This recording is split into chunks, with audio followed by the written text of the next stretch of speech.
Next लिखो question, find the gravitational field due to rod, find the gravitational field due to rod along due to rod at a point along its length, at a point along its length, due to rod at a point along its length, along its length मतलब ऐसा है कि ये rod है,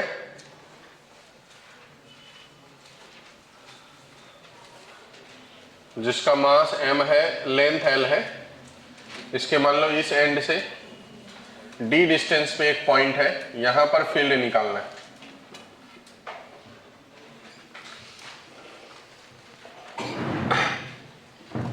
तो देखो सभी बंदो,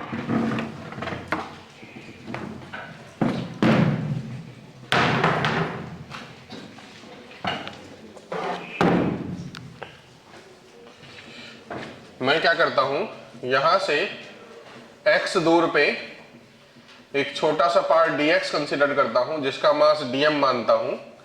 ये हो जाएगा m/l इंटू dx। इस मास की वजह से यहां पर जो फील्ड होगा, छोटी फील्ड, वो क्या हो जाएगा g इंटू dm/r²। तो यहां से यहां तक की दूरी कितनी है, d प्लस एक्स का स्क्वायर, बराबर है। तो टोटल फील्ड अगर चाहिए तो हमको क्या करना पड़ेगा, इसे इंटीग्रेट करना पड़ेगा। तो इंटीग्रेशन ऑफ g, dm की जगह क्या रखूंगा, m/l dx upon d plus x का होल स्क्वायर, बराबर है। अब देखो इसमें से g m/l क्या है, कांस्टेंट, उसे क्या कर लूं, बाहर कर लूं, तो ऊपर बचेगा dx by d plus x का होल स्क्वायर। तो मैं यहां से g m/l बाहर कर लेता हूं, integration of dx by d plus x का होल स्क्वायर, ठीक है। अब लिमिट क्या होगा, तो देखो ये मास ज्यादा से ज्यादा हम यहां मान सकते हैं। जब हम यहां मानेंगे तो x की वैल्यू कितनी हो जाएगी, 0। और ये मास ज्यादा से ज्यादा हम यहां मान सकते हैं, तो यहां मानेंगे तो x की वैल्यू कितनी हो जाएगी, l। तो लिमिट हो जाएगा फ्रॉम 0 टू l, बराबर है, कोई दिक्कत। ये हो गया g m/l, इसे इंटीग्रेशन ऑफ, इसे मैं लिखता हूं d प्लस एक्स पे पावर -2 इंटू dx, लिख सकता हूं ना, फ्रॉम 0 टू l। तब इसे इंटीग्रेट करेंगे, बताओ -2 पावर है, तो integration x to the power n का क्या होता है, n+1/n+1 होता है। तो -2 + 1 बाय -2 + 1, बराबर है। तो जो इसे लिखेंगे वो ये लिखेंगे E = gm/l d plus x पे पावर -2 + 1 बाय -2 + 1 फ्रॉम 0 टू, ये -2 + 1 कितना हो जाएगा बताओ तो, -1 हो जाएगा ना। तो नीचे में -1, ऊपर में d प्लस एक्स पे पावर -1, 0 टू, ये माइनस को इधर रखूं तो ये हो जाएगा -gm/l। और देखो ये पावर -1 को ऐसा लिख सकता हूं क्या, d प्लस एक्स, 0 टू, एक बार क्या रखना है l और एक बार 0, तो ये हो जाएगा -gm/l, एक बार x के जगह l, d plus l, minus एक बार x के जगह 1/d। अब ये माइनस को अंदर लेके जाता हूं, तो gm into 1/d minus 1/d plus l, कोई दिक्कत किसी को। अब इसका एलसीएम लेंगे हम, तो gm/l इंटू, यहाँ एलसीएम लिए d into d plus l, बराबर है। अब देखो ऊपर में यहाँ पर हो जाएगा d प्लस और माइनस, तो d और d, ये l और ये l, तो फील्ड की वैल्यू कितनी हो गई, gm/d इंटू d प्लस, समझ में आया क्या, ये हो गया फील्ड की वैल्यू। कोई दिक्कत, कोई भी दिक्कत नहीं ना।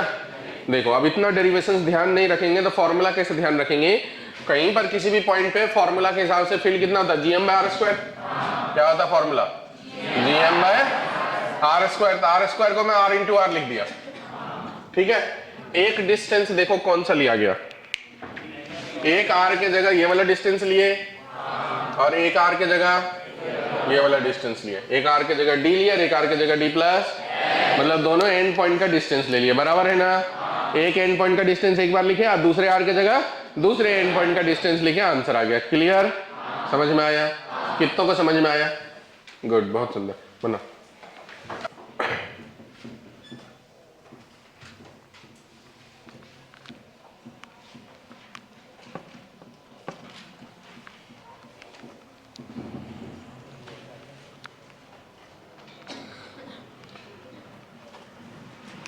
एक क्वेश्चन इस पे बेस्ड, रॉड है,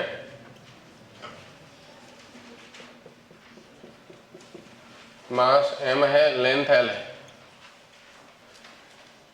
डिस्टेंस जो है सेंटर से दिया हुआ t, इस पॉइंट पे फील्ड बोला।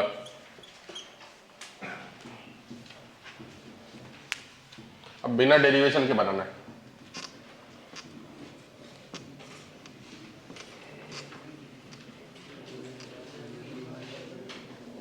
क्या होगा बताओ?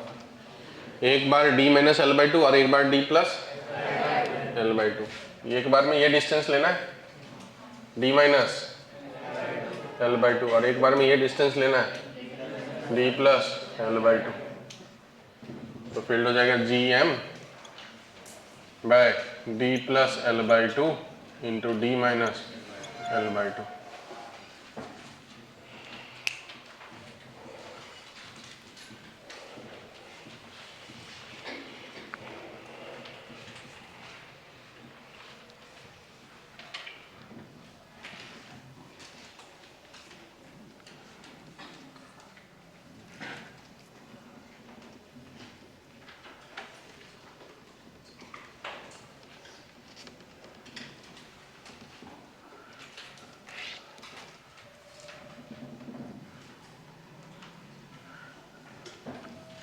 हो गया क्या?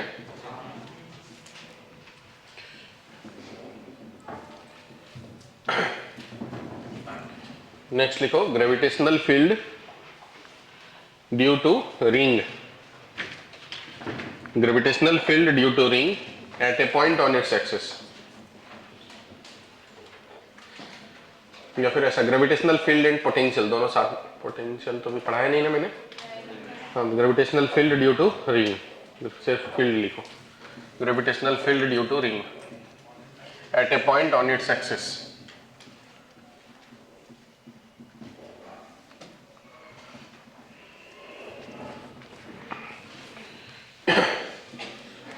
देख, ये एक रिंग है जिसकी रेडियस मान लेता r, ये वाला एक्सिस हो गया, इस पॉइंट पे x डिस्टेंस पे फील्ड निकालना है, रिंग जिसका मास m, रेडियस r। मैं यहां पर एक छोटा सा मास dm कंसीडर करता हूं, इस dm की वजह से इस जगह जो फील्ड का डायरेक्शन होगा वो इधर की तरफ होगा de, ये एंगल को मैं मानता हूं थीटा।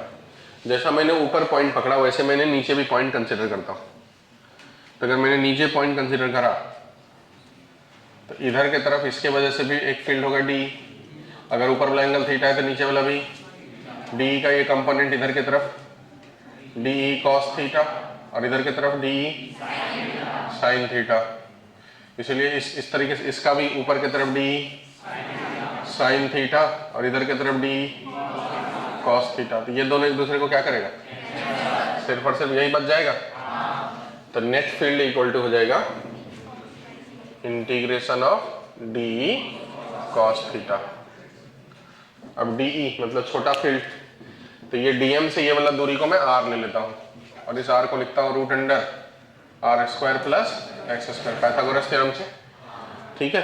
तो जो फील्ड होगी छोटी सी d, उसकी वैल्यू होगी g into D M by R square, होगी कि नहीं होगी, वो यहाँ रख देते हैं, g into D M by R square into cos theta, तो g into cos theta by R square, cos theta की जगह पे देखो क्या लिखूंगा, ये वाला ट्रायंगल में, ये बेस हो गया, ये हाइपोटेनस हो गया, तो बेस बाय हाइपोटेनस लिख सकता हूँ into x by r into D m.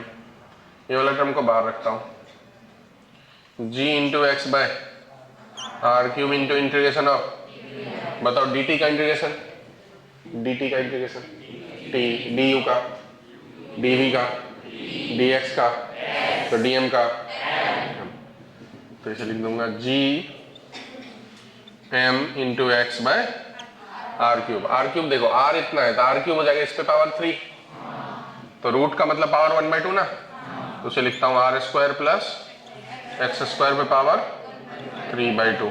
ये हुआ फील्ड की value, G M x by R square plus x square पे पावर 3/2। अब ग्राफ बनाते, रुको अभी 1 मिनट।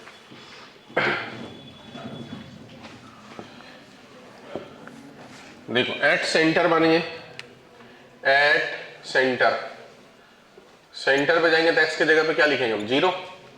ये वाला पॉइंट को इधर ला लेंगे सेंटर पे, तो एक्स की जगह पे क्या लिखेंगे, 0, और एक्स की जगह 0 रख देंगे तो फील्ड की वैल्यू कितनी होगी, 0 हो जाएगी ना। फिर एट इनफाइनाइट, एक्स की जगह इनफाइनाइट रखें, तो देखो ऊपर में एक्स पावर 1 है, नीचे में एक्स पावर 2, फिर 3/2, तो बड़ा पावर ऊपर है कि नीचे, बड़ा पावर एक्स पे ऊपर है कि नीचे, तो सोच के बताओ ना कुछ भी।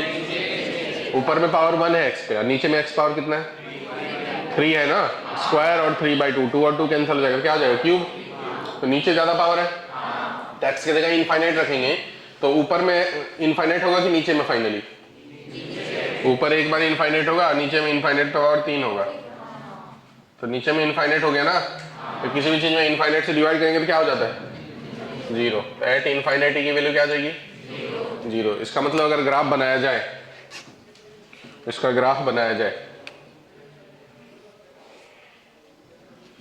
तो देखो x वर्सेस e का ग्राफ, x इक्वल टू 0 पे भी 0 है और x इक्वल टू इनफाइनाइट पे भी, इसका मतलब वैल्यू ऐसे बढ़ करके कम हुआ होगा, हाँ या ना, पहले भी 0 और बाद में भी 0, तो बीच में बढ़ा होगा फिर कम हो गया होगा, बराबर है।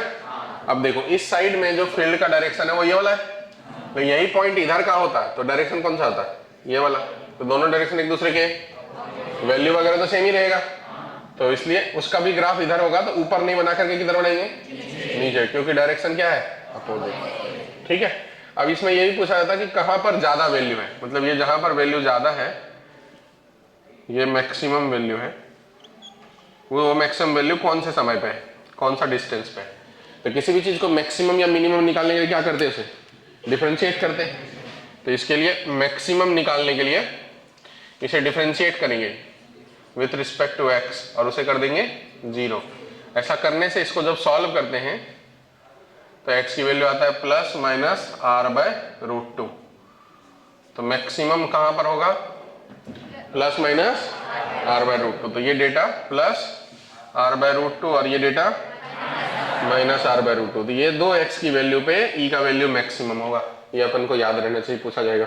अब ये डिफरेंशिएशन करके 0 करना है, ये आप कर पाओगे कि मैं कर दूं, डिफरेंशिएशन आता है आपको, तो मैं कर दूं, मैं कर ही देता हूं, आपको हो सकता है नहीं भी है, कोई गारंटी है क्या आप लोगों का, जी एम एक्स बाय, देखो R square plus x square पे पावर, ये टर्म तो कांस्टेंट है, इसे डिफरेंशिएट करना है विद रिस्पेक्ट टू एक्स, तो जी एम तो कांस्टेंट है, इसे डिफरेंशिएट, तो ये u बाय वी मेथड लगेगा क्या, u बाय वी मेथड मतलब वी स्क्वायर, मतलब R square plus x square पे पावर 3/2 का स्क्वायर, वी स्क्वायर, ऊपर में v इंटू वी बोले तो R square plus x square पे power 3/2 into differentiation of u, फिर प्लस की माइनस, फिर u डिफरेंशिएशन ऑफ ये, इसका डिफरेंशिएशन करेंगे तो 3/2 R square plus x square पे पावर 1/2, और फिर R square plus x square को करेंगे तो आर स्क्वायर का 0, एक्स स्क्वायर का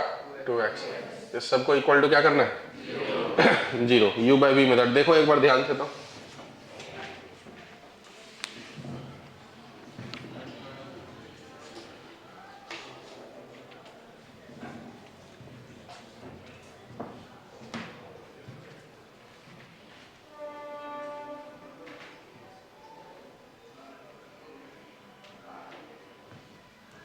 बरोबर है। वी स्क्वायर, वी को रखे यू का डिफरेंशिएट करे, फिर यू को रखे वी को डिफरेंशिएट करे, चेन रूल के हिसाब से। अब ये वाला टर्म उधर मल्टीप्लाई होकर क्या आ जाएगा, ये वाला उधर डिवाइड होकर क्या आ जाएगा, ये प्लस में है और ये माइनस में है, तो एक को इधर रखते हैं, दूसरे को दूसरी तरफ लेके जाते हैं। एक को इधर रखेंगे तो ये आर स्क्वायर प्लस पावर, और दूसरे को दूसरी तरफ लेके जाएंगे तो देखो x into 3/2 into are square plus x square पे पावर इंटू ये 2 और 2 कैंसल, बराबर। इसको देखो ये पावर 3/2 ना, इसे मैं R square plus x square पे power 1 into are square plus x square पे पावर 1/2 ऐसा लिख सकता हूँ क्या? हाँ लिख सकते हैं ना, अलग अलग सेपरेट कर दिए। 1 प्लस 1/2 तो 3/2 होता, और इधर में ये x इंटू एक्स, और सामने कितना है 3x square into plus x square पे पावर, बताओ ये वाला और ये वाला कैंसिल हो जाएंगे, तो ये हो गया R square plus x square equal to, तो देखो आर स्क्वायर इक्वल टू, तो बताओ एक्स स्क्वायर इक्वल टू 2, तो x की value root under R square by, तो यही तो आएगा plus minus R by root 2, जमा क्या बात है, बनाइए फिर आप।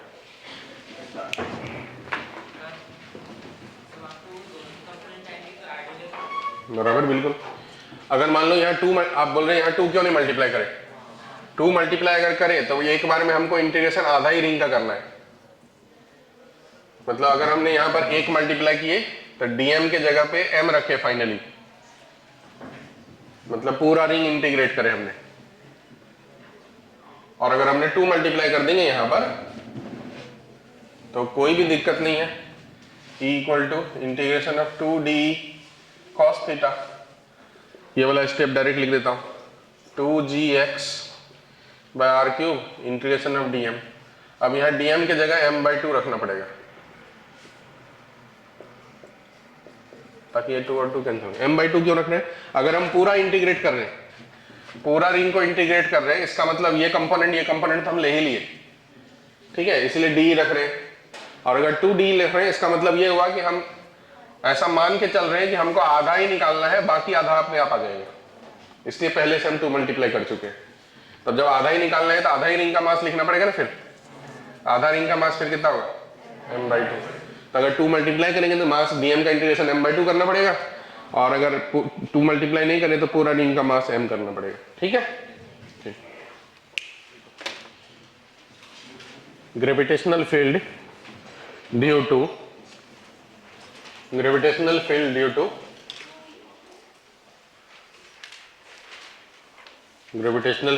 to hollow sphere, gravitational field due to hollow sphere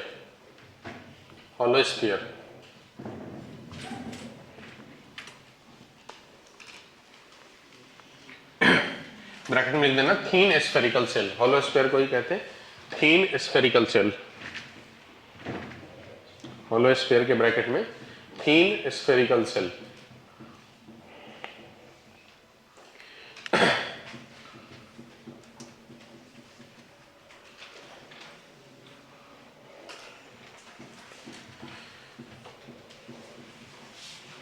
ये देखिए ये एक हॉलो स्फीयर है, ये इसका सेंटर है जिसकी रेडियस r है। सेंटर से r डिस्टेंस पे किसी पॉइंट पे मान लीजिए निकालना है हमको। हॉलो स्फीयर का मास m है, रेडियस r है, ऐसा मानते। तो मैं क्या करता हूं, यहां पर यहां से थीटा एंगल पे एक छोटा सा स्ट्रिप कंसीडर करता हूं, जिसका ये वाला जो विड्थ है dx है, और उसने ये एंगल बनाया d थीटा। ये स्ट्रिप कंसीडर किया मैंने। क्रिकेट के बॉल पे देखते हैं ऐसा बना हुआ डिजाइन, वैसा ये स्ट्रिप है। मतलब ये हमने सामने से बनाया, ये पीछे भी होगा ऐसा सर्कुलर शेप का। तो बताओ ये जो सर्कल बना, ये जो सर्कुलर फेस बन रहा है, उस सर्कल का रेडियस ये वाला होगा। तो अगर ये रेडियस r है तो ये वाला यहां से लेके यहां तक कितना होगा बताओ, यहां से यहां तक r cos, और ये वाला r sin थीटा। इस पॉइंट से ये वाला पॉइंट का जो दूरी है उसे z मान लेता हूं।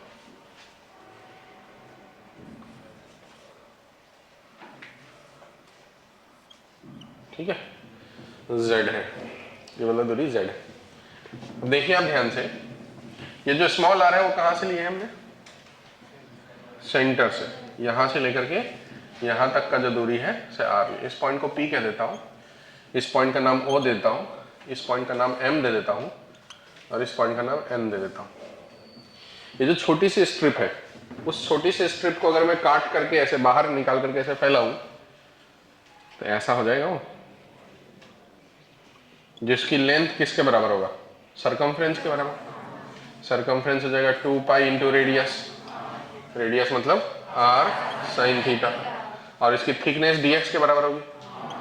अब थिकनेस dx को r d थीटा कह सकते हैं, पता है आपको ये बातें कि मैं बता दूं, r d थीटा कह सकते हैं। कैसे होता है, angle theta equal to l by r, तो ये एंगल के लिए ये हुआ length of arc by radius, तो यहीं से dx इज इक्वल टू क्या कह सकते हैं हम, r d theta, dx equal to r d theta, बराबर है। किसी को कोई दिक्कत? ओ भाव इधर ध्यान दो, मुंडी पकड़ करके घुमा दूंगा। तो ये हो जाएगा, तो इतना dx। तो बताओ इस रेक्टेंगुलर पीस का एरिया कितना होगा, इस जो रेक्टेंगल बन रहा है इसका एरिया कितना होगा,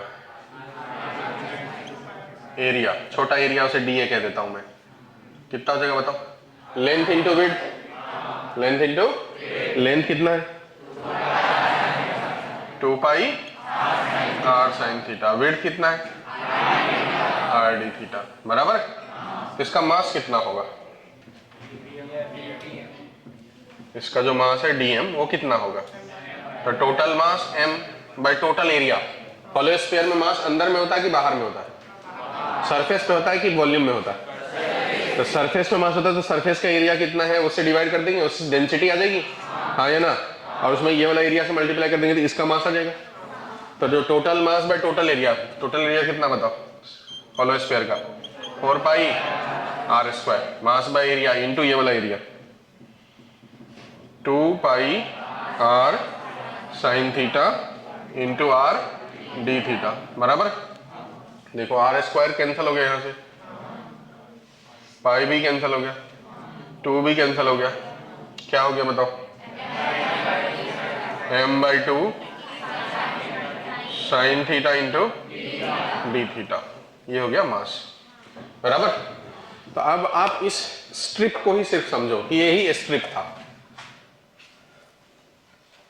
यही स्ट्रिप है जिसकी रेडियस कितनी है, इसके वजह से ये वाला दूरी कितना है z, इस जगह में जो फील्ड होगी छोटी सी वो कितनी होगी बताओ,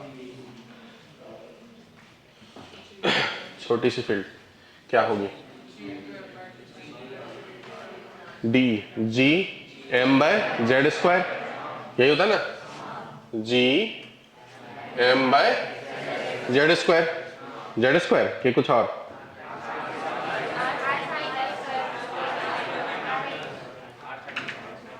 जेड पे पावर 3/2 क्या होगा बताओ,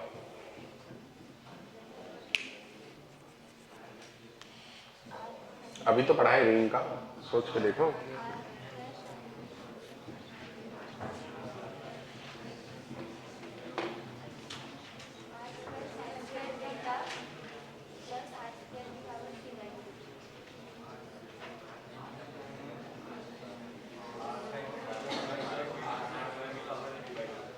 क्या होगा बताओ, क्या आर जी, तो देखो जी एम बाय, जो फॉर्मूला हमारा आया था क्या आया था, देखो G M x by R square plus X power 1/2 ही तो जेड है ना, यही जेड है, तो G M x by Z cube, बराबर। G M x by Z cube, X मतलब ये वाला डिस्टेंस, बराबर, ये वाला डिस्टेंस ना, वो वाला डिस्टेंस क्या लिखेंगे बताओ, r R minus R sine theta ना, बराबर, R minus R sine theta, ठीक है। हाँ, R minus R cos theta. यहाँ से लेकर के यहाँ तक का जो दूरी है वो लिखेंगे हम लोग R minus R cos theta, बराबर। चलो पहले इतना लिखो तो फिर थोड़ी और स्पेस की जरूरत पड़ेगी।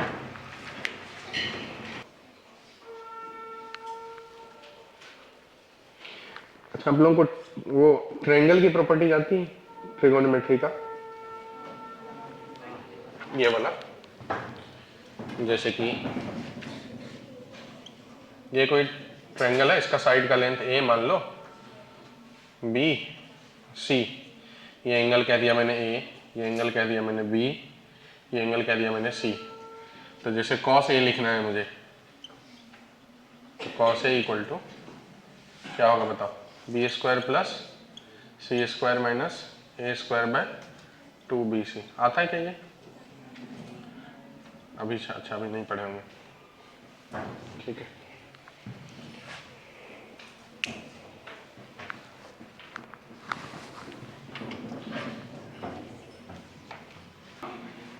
अब देखो ये बात समझ लो पहले, किसी भी ट्रायंगल में, जैसे ये ट्रायंगल ए है, बी सी है, एंगल ए के सामने के साइड के लेंथ को ए कह दिया मैंने, एंगल बी के सामने के साइड के लेंथ को बी कह दिया, और एंगल सी के सामने के साइड के लेंथ को सी कह दिया, ठीक है।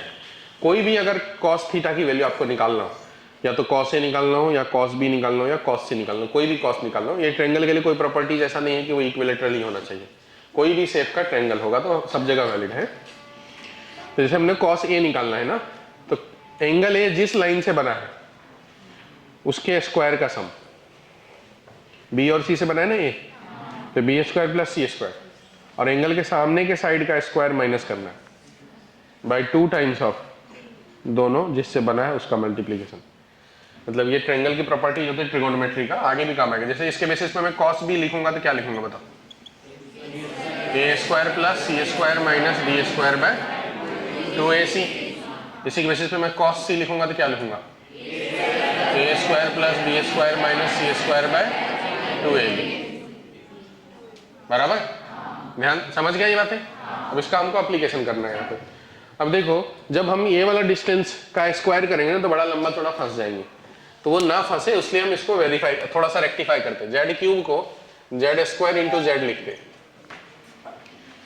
और इस एंगल को, मतलब इस एंगल को मान लेते हैं अल्फा, ठीक है। तो बताओ एक्स बाई जेड को क्या बोलूंगा, कॉस अल्फा बोलूंगा ना। तो ये जो छोटा सा डी लिखना है मुझे, डी लिखना है मुझे, वो लिख देता हूं G M by Z square into cos alpha. कोई दिक्कत किसी को? ऐसा लिख देता हूं। अब ये डीएम, एम की जगह डीएम, क्योंकि मास तो छोटा ही था ना उसका, डीएम की जगह ये वाला टर्म से रिप्लेस करना है, क्योंकि उस स्ट्रिप का मास तो उतना ही है, डीएम ही है। तो जो E equal to D equal to, अगर पूरा फील्ड निकालना है तो हमें इसे इंटीग्रेट करना पड़ेगा, integration of G by Z square, DM की जगह m by 2 sine theta into D theta, बराबर, sine theta into D theta into cos alpha. किसी को कुछ दिक्कत? gm बाई 2 बाहर ले लेता हूं, integration of sine theta D theta cos alpha by Z square. अब एक चीज ध्यान से देखो, ये वाली ट्रायंगल की प्रॉपर्टीज में लगाता हूं। ट्रायंगल ओ एम पी में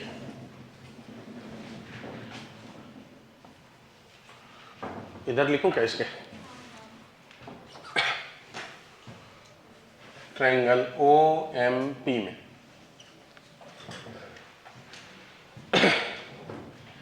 ये लिखने का प्रयास कर रहा हूं मैं, साइन थीटा नहीं कॉस थीटा ना, कॉस थीटा लिखने का प्रयास कर रहा हूं। कॉस थीटा क्या हो जाएगा बताओ, आर स्क्वायर प्लस रेडियस का स्क्वायर माइनस z का स्क्वायर हो जाएगा, cos theta equal to R square plus R square minus Z square by 2 into R, बराबर। हाँ कि नहीं, कोई दिक्कत किसी को? अगर मैं इसे डिफरेंशिएट करूं, ठीक है, या फिर ऐसा कर देता हूं, 2r equal cos theta equal to R square plus R square minus Z square, तो Z square equal to R square plus R square minus 2r cos theta. इसे डिफरेंशिएट करता हूँ जेड स्क्वायर को, ये हो जाएगा 2z dz हो जाएगा। जेड स्क्वायर को डिफरेंशिएट करेंगे तो 2z dz, और ये रेडियस, ये जो डिस्टेंस r वो कांस्टेंट, ये कांस्टेंट, ये सब zero, minus 2r cos theta का differentiation minus sine theta into D theta, ये माइनस माइनस क्या हो गया प्लस, देखो 2 भी कैंसिल हो जाएगा, तो यहाँ से z dz equal to r into sine theta into D theta. देखो इसको हम रिप्लेस कर सकते हैं कर सकते हैं ना, साइन थीटा डी थीटा यहाँ है ना हमारे पास, तो साइन थीटा डी थीटा को हम रिप्लेस कर सकते हैं, कर देते हैं जी, एक ही बार करेंगे, कॉस अल्फा को भी रिप्लेस करना। इसी ट्रायंगल में ओ एम पी में ही कॉस अल्फा क्या लिखेंगे बताओ? कॉस अल्फा किसका किससे बना? Z square plus minus minus क्या, capital R square by 2 times Z into, ठीक है। तो ये कॉस अल्फा और साइन थीटा डी थीटा दोनों का जो डेटा आया वो मैं रखता हूं यहां पर देखो आप ध्यान से, G M by 2 integration of sine theta D theta की जगह क्या रखूंगा बताओ?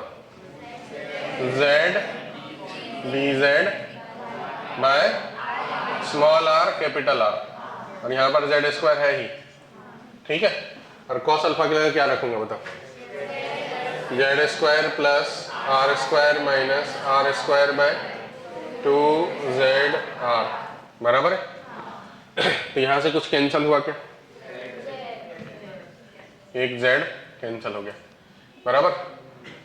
तो ये हो जाएगा जी एम बाई 2, ये देखो ये और ये कांस्टेंट है, बाहर रख लो, तो क्या हो जाएगा 2r square into capital R into integration of D Z by Z square into Z square plus R square minus are square, बराबर। जी एम यहाँ 4 कर लेता हूँ, 4r इंटू आर स्क्वायर, ठीक है, इंटू इंटीग्रेशन ऑफ, ये Z square से अंदर ले जाकर डिवाइड करेंगे, ये जेड स्क्वायर कैंसिल हो गया, 1 plus R square minus are square by Z square into d z, बराबर है। इतना तक में कोई दिक्कत नहीं।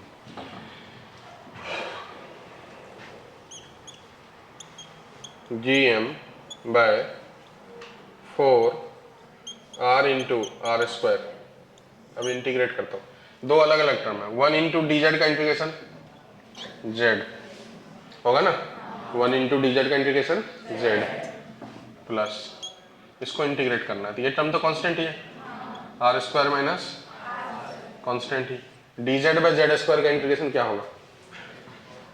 देखो D Z by Z square को इंटीग्रेट करेंगे तो पहले जेड पावर -2 डी जेड, फिर ये जेड पावर -1 बाय -1 हो जाएगा, तो इसे हम लोग लिख सकते हैं -1 बाय जेड, लिख सकते क्या? हाँ कि नहीं? तो ये जो 1 बाय जेड स्क्वायर है उसकी जगह पे क्या लिखूंगा? -1 बाय जेड, ठीक है। अब ये माइनस अंदर लेंगे तो इसको पलट लूँ क्या?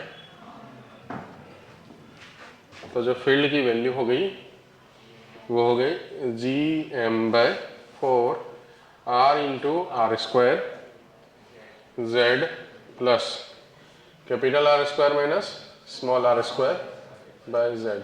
अब एक ही वेरिएबल है जेड, बाकी सब कांस्टेंट है। लिमिट लगा देता हूँ, ठीक है। अब यहाँ पर लिमिट लगाएंगे तो लिमिट में भी दो कंडीशन है, पॉइंट आउटसाइड है कि इनसाइड है। For outside point, outside point की बात करता हूं, जब ये कहीं बाहर हो। आउटसाइड पॉइंट है, इसका मतलब जो स्मॉल आर है वो कैपिटल आर से बड़ा होगा। आउटसाइड पॉइंट कहने का मतलब small r greater than capital R, small r जो है कैपिटल आर से बड़ा होगा। तो ये देखो, ये जो पट्टी हमने माने वो पट्टी कम से कम यहां मान सकते थे। जब यहां मानते थे यही ना जेड होता, और ये जो जेड होता वो जेड की वैल्यू कितनी होती बताओ? आर माइनस आर होती, कम से कम जेड की value small r minus capital R. और ज्यादा से ज्यादा ये पट्टी ऐसे बड़ा करते करते करते इस साइड में मान सकते, इस साइड में मानने आएंगे तो फिर ये जेड हो जाएगा यहां से लेकर यहां तक आर प्लस कैपिटल आर, ठीक है।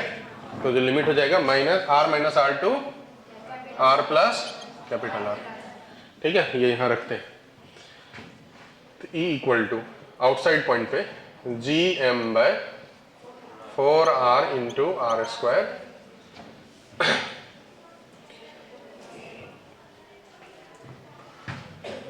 Z plus R square minus are square by Z from R minus R to R plus are,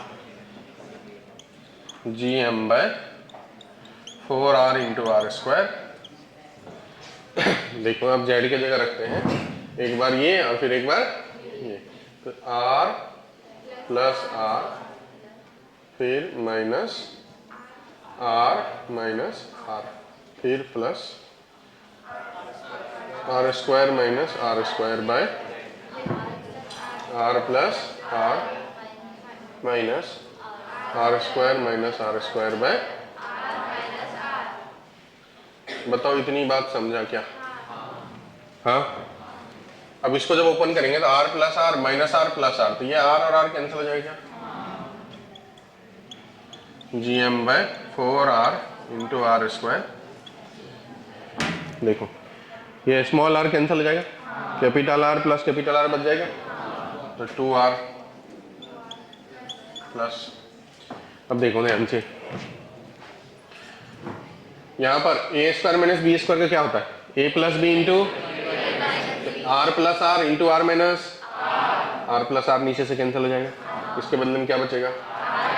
small r minus, बराबर।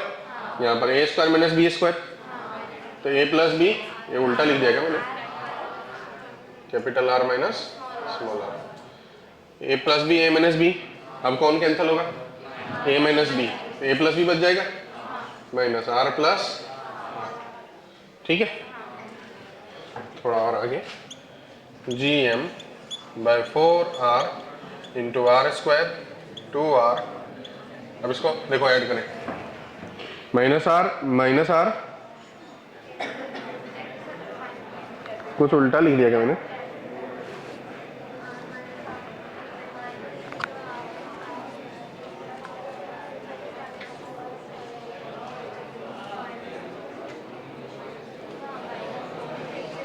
कुछ तो उल्टा किया मैंने।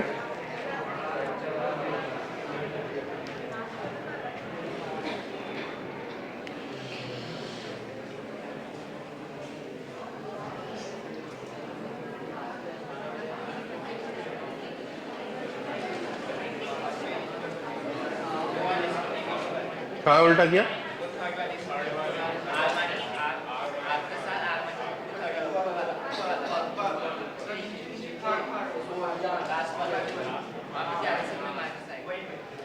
क्या आएगा यहाँ पर? माइनस,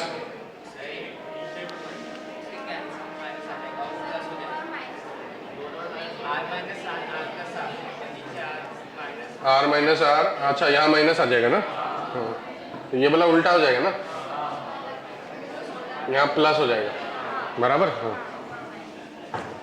देखो ऊपर में capital R plus small R आएगा ना, capital R plus small R, फिर capital R minus small R, नीचे में आर माइनस आर है ना, तो ये जब कैंसिल होगा तो सामने एक माइनस आ जाएगा, बराबर। वही गलत हो रहा था। तो जैसे हो गया तो देखो R minus are plus capital R plus small r, तो ये स्मॉल आर कैंसिल, तो ये आर प्लस 2r कितना हो गया, तो 4r कैंसिल हो गया। क्या बच गया फील्ड की वैल्यू, कितना छोटा आया, GM/r²। ठीक है, एक मिनट रुक जाओ, इनसाइड पॉइंट भी कर लो। ये वाला तो लिख, थोड़ा सा ही बचा है, ज्यादा नहीं बचा है। ये वाला तो लिख ही चुके ना, इसको हटा सकते ना हम। देखो आप ध्यान से, अगर ये पॉइंट इनसाइड होता, इनसाइड पॉइंट होता, सिर्फ लिमिट वाला बात है बचा हुआ, तो r कैपिटल R से छोटा होता है। इनसाइड पॉइंट मतलब, अरे रुको ना, ध्यान दो इधर, बाद में यहां वाला पॉइंट देखो, तो यहां से लेके यहां तक को r कहते, ये वाला z हो जाता, तो z को क्या कहते, कैपिटल R माइनस, तो capital R minus small r से ये वाला आते तो ये वाला z हो जाता, तो ये z को क्या कहते हैं, कैपिटल R प्लस, ये लिमिट बदल जाती ना, हाँ कि नहीं। पहले ये लिमिट देख लो, इनसाइड पॉइंट पे, इनसाइड पॉइंट अगर हुआ तो ये वाला z होता, तो यहाँ से लेके यहाँ तक स्मॉल r, यहाँ से लेके यहाँ तक कैपिटल R, तो z को क्या बोलते हैं, capital R minus small r। और अगर वो इस साइड का पॉइंट होता तो यहाँ से लेके यहाँ तक z होता, तो ये वाला कैपिटल R, ये वाला स्मॉल r, दोनों को ऐड कर देते तो वही होता z। ठीक है, अब ये लिमिट मैं रख के दिखाता हूँ आपको।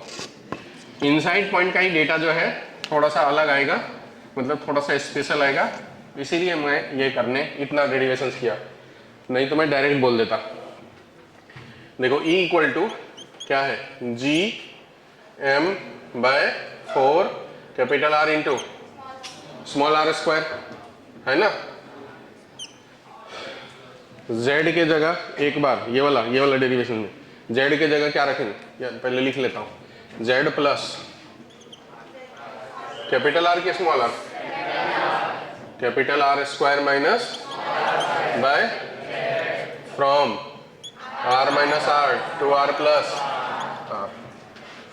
देखो GM/4R इंटू R², Z की जगह ये रखूंगा R प्लस R, फिर minus R minus minus plus R, ठीक है, प्लस ये वाला term by R² minus R² by R plus R, फिर minus R² minus R² by R minus R, बराबर है। यहाँ से ये कैंसिल हो गया, GM/4R into R² into 2R plus, ये देखो A plus B A minus B, plus वाला कैंसिल, माइनस वाला बच जाएगा R माइनस R, और यहाँ देखो माइनस वाला कैंसिल, प्लस वाला बच जाएगा माइनस R प्लस R, ठीक है। तो GM/4R R² 2R, यहाँ से देखो plus R minus R minus R minus R, ये दोनों कैंसिल, ये भी कैंसिल, क्या हो जाता है, इनसाइड में पॉइंट 0। ठीक है, देखो चलो करो डेरिवेशन।